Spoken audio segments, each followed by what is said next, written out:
الرحمن الرحیم۔ دیکھیے، اس روئے زمین پر خدائی صفات کی جو سب سے بڑی مظہر ہے وہ ماں ہے، یعنی خدا ارحم الراحمین ہے اور سب سے زیادہ اپنے بچے پر رحم کرنے والی ماں ہے۔ خدا سب سے بڑا کریم ہے، اپنے بچے کے ساتھ کرم کرنے والی ماں ہے۔ خدا رازق ہے، وسیلہ رزق ماں ہے۔ خدا خالق ہے، وسیلہ خلقت ماں ہے۔ لہذا اگر اسی خاطر ہے کہ جو ہم کہتے ہیں کہ خدا 70 ماؤں سے زیادہ محبت کرتا ہے، تو بلاخر خدا کی محبت کو سمجھانے کے لیے بھی ماں کی محبت ہی کی مثال دی جاتی ہے، اس لیے کہ ماں کی محبت سب سے زیادہ ملموس ہے انسان سے۔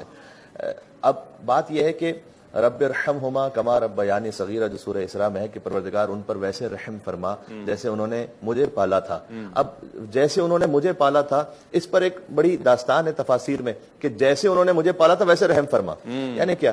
یعنی ماں وہ یہ نہیں دیکھتی کہ اس کا بچہ ڈیزرونگ ہے یا نہیں ہے، مستحق ہے یا نہیں ہے، ماں اسے بغیر استحقاق کے انکنڈیشنل عطا کرتی ہے، غیر مشروط ہے ماں کی محبت، کسی خاص اس سے مشروط۔ اس لیے ہر ماں دنیا کی اپنی اولاد، ہر دنیا کی اولاد سے محبت کرتی ہے، اس میں کوئی فرق نہیں ہے کہ اولاد کبھی اچھی بھی ہوتی ہے، بری بھی ہوتی ہے، امیر بھی ہے، غریب بھی ہے، بچہ ہے، جوان ہو گیا ہے، وہ خود ادھیڑ عمر پہ پہنچ گیا اور اس کی ماں بہت بڑی ہو چکی ہے، تب بھی وہ کیفیت وہ اسی طرح سے رہتی ہے۔ یہاں تک کہ اب آپ دیکھیے، ابا عبداللہ الحسین علیہ السلام میدان کربلا میں 57 برس کے ہو چکے، تب بھی یہ کہتے ہیں کہ میں یزید کی بیعت کیسے کر سکتا ہوں، اس لیے کہ میری تربیت جس گود میں ہوئی ہے، جس ماں کی گود میں، وہ گود مجھے اجازت نہیں دیتی کہ یزید جیسے کی بیعت کی جائے۔ اب آپ غور کیجئے گا، اتنی بڑی بات ہے کہ امام علی مقام امام حسین علیہ السلام بھی جب حوالہ دے رہے ہیں، خود جب کہ بزرگ ہو چکے ہیں، تو اپنی ماں کا حوالہ دے رہے ہیں کہ میری ماں کی جو تربیت ہے، وہ جو آغوش ہے، وہ آغوش اتنی محترم ہے اور اتنی مکرم ہے اور اتنی معزز ہے۔ تو غور فرمائیں، اس لیے ماں کی محبت،